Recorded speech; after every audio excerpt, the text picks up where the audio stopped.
Hello दोस्तों, the mission development academy में आप सभी लोगों का स्वागत है।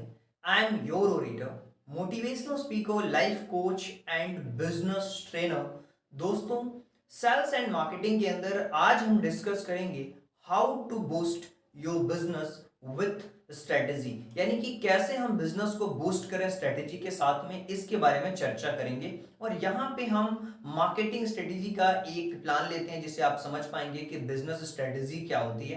देखिए, अगर आप मार्केटिंग की स्ट्रेटेजी बना रहे हैं तो सबसे पहले प्लानिंग करनी होती है, टीम को मैनेज करना, ऑफलाइन कैसे इंटीग्रेशन करोगे, ट्रैफिक किल कैसे लाओगे, आप ट्रैफिक बिल्डिंग कैसे होगी, सोशल मीडिया का यूज कैसे करोगे, ऑप्टिमाइजेशन कैसे करना है, और जो भी कन्वर्जन हो रही है वो किस तरीके से हो रही है उसका एनालिसिस करना बहुत ज़रूरी है। और इसके साथ साथ डिज़ाइनिंग कैसे होगी, आपकी वेबसाइट की डिज़ाइनिंग कैसे होती है, ये सारी चीज़ें एक प्लानिंग के अंदर आती है। लेकिन हमें बिजनेस की प्लानिंग के बारे में भी सोचना होगा, उसके ग्रोथ के बारे में सोचना होगा।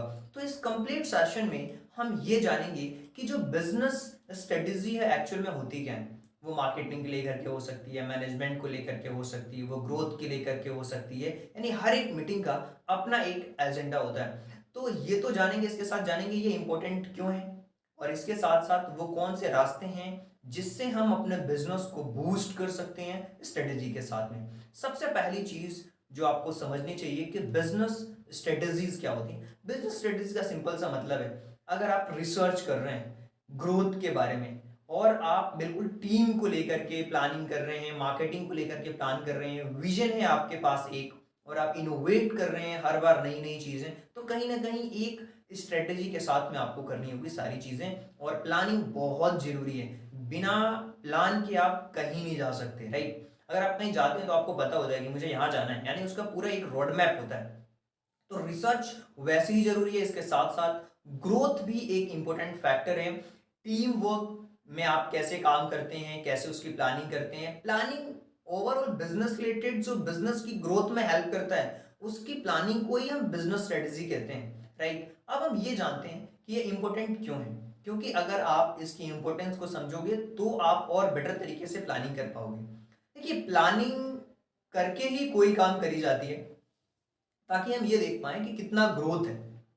इसके अलावा जब हम एनालिसिस करते हैं, जब हम रिसर्च करते हैं, तो हमें पता चलता है कि हमारी स्ट्रेंथ क्या है और हमारी वीकनेस क्या है। क्या हम डिजिटली ग्रो कर पा रहे हैं या नहीं कर पा रहे हैं, हमारी वीकनेस कहाँ है, ऑफलाइन जब हम मार्केटिंग कर रहे हैं तो कहाँ पे वीकनेसेस आ रही हैं, उन सारी चीज़ों को आप क्या कर पाते हो, लिख पाते हो। इसलिए ये इंपॉर्टेंट है। इसके साथ साथ इफिशियंसी कितनी है, इफेक्टिवनेस कितना है, अगर आप 8 घंटे कोई टीम काम कर रही है तो कितना प्रोडक्टिव हो पा रही है, कितना वो इफिशियंट कितनी है। अगर इफिशियंट नहीं है इसका मतलब क्या, प्रोडक्ट के बारे में, सर्विसेज के बारे में उनको नॉलेज नहीं है, कहीं ना कहीं उनको ट्रेनिंग की जरूरत है। तो इन सारी चीज़ों से ही हम समझ पाते हैं कि बिजनेस में ग्रोथ क्यों नहीं हो पा रही है। इसके साथ साथ कॉम्पिटिटिव एडवांटेज क्या है, दूसरों से हम अलग कैसे हैं, इन चीज़ों को हमें समझना पड़ेगा ताकि हम और बेटर तरीके से चीज़ों को समझ पाएं और इम्प्लीमेंट कर पाएं। इसके साथ साथ कंट्रोल, यानी कि जब हम प्लान करते हैं तो हमारे पास कंट्रोल होता है, हम समझ पाते हैं कि कितना इन्वेस्ट करना है, कितना मार्केटिंग में खर्चे करने हैं, कितना हमें बिजनेस को बिल्ड करने में खर्चा करना है, जो कितने हमें एसेट्स खरीदने पड़ेंगे, उन सारी चीज़ों पे कंट्रोल होता है, राइट। वो कब पॉसिबल है, जब आप प्लानिंग करते हैं, स्ट्रेटेजी बनाते हैं, तो आप जान पाते हैं स्ट्रेंथ के बारे में, वीकनेस के बारे में, इफिशियंसी के बारे में, इफेक्टिवनेस के बारे में, कॉम्पिटिटिव एडवांटेज के बारे में। कंट्रोल आपके पास ही रहता है, इसलिए बहुत इंपॉर्टेंट है। आपने समझ लिया कि बिजनेस स्ट्रेटेजी क्या होती है और ये इंपॉर्टेंट क्यों है, ये भी आपने जान लिया। लेकिन अब आपको समझना होगा कि ये जो बिजनेस को बूस्ट करने के लिए किस तरीके की स्ट्रेटजी काम आती है, उसको हमें समझना पड़ेगा। देखिए, कुछ चीजें हैं जिस पे ध्यान देना है।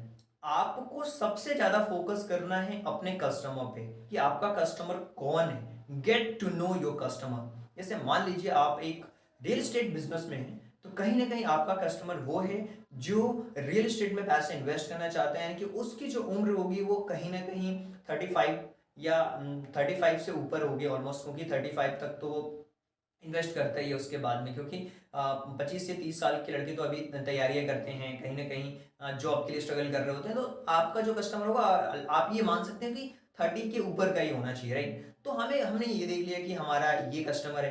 अगर आप एजुकेशन फील्ड में हैं तो आपका कस्टमर हो सकता है। अगर आप K-12 तक की चीज़ें डील कर रहे हैं तो आप में क्या होगा कि वहाँ पे बच्चे हो सकते हैं, स्टूडेंट्स हो सकते हैं, तो उनकी एज जो होगी वो 3 से 18 ईयर तक होगी। अगर आप K-12 तक को टारगेट कर रहे हैं तो कस्टमर को जानना बहुत ज़रूरी है, और जो आपके पहले से कस्टमर है उनको और अच्छी सर्विसेज आप ऑफर कर सकते हैं। इसके साथ साथ आपको नर्चर करना होगा, जो एग्जिस्टिंग कस्टमर हैं उनमें देखना होगा क्या हम इनके लिए कोई नई अपॉर्चुनिटी क्रिएट कर सकते हैं क्या, तो वो नर्चर करना होगा। इसके साथ साथ सोशल मीडिया का यूज करना है अपनी ब्रांडिंग को अच्छा करने के लिए, और अच्छा करने के लिए सोशल मीडिया एक इंपॉर्टेंट टूल होता है। इसके साथ साथ आपको नेटवर्किंग पे ध्यान देना है। जहाँ जहाँ भी इवेंट्स हो रहे हैं उनको अटेंड करिए ताकि आपका नेटवर्क और अच्छा हो, अच्छे अच्छे लोगों से आप मिल सकें। इसके साथ साथ इवेंट को होस्ट करें, क्योंकि जब आप इवेंट करते हैं तो बहुत सारे लोगों को एक साथ जोड़ पाते हैं। इससे आपको फ़ायदा होता है, बिजनेस में फ़ायदा होता है। इसके अलावा आप जो भी कम्युनिटी आपको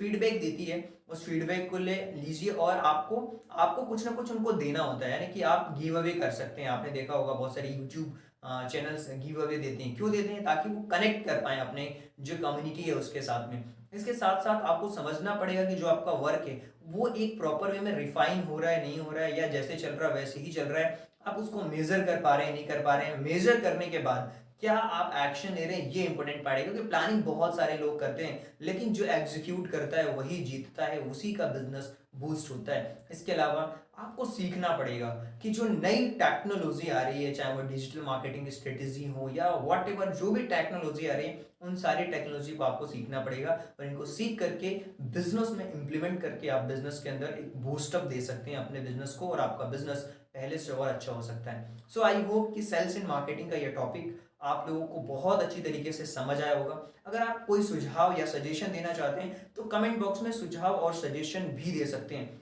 so thank you so much and thanks for giving your precious time at the last. God bless you. Thank you so much.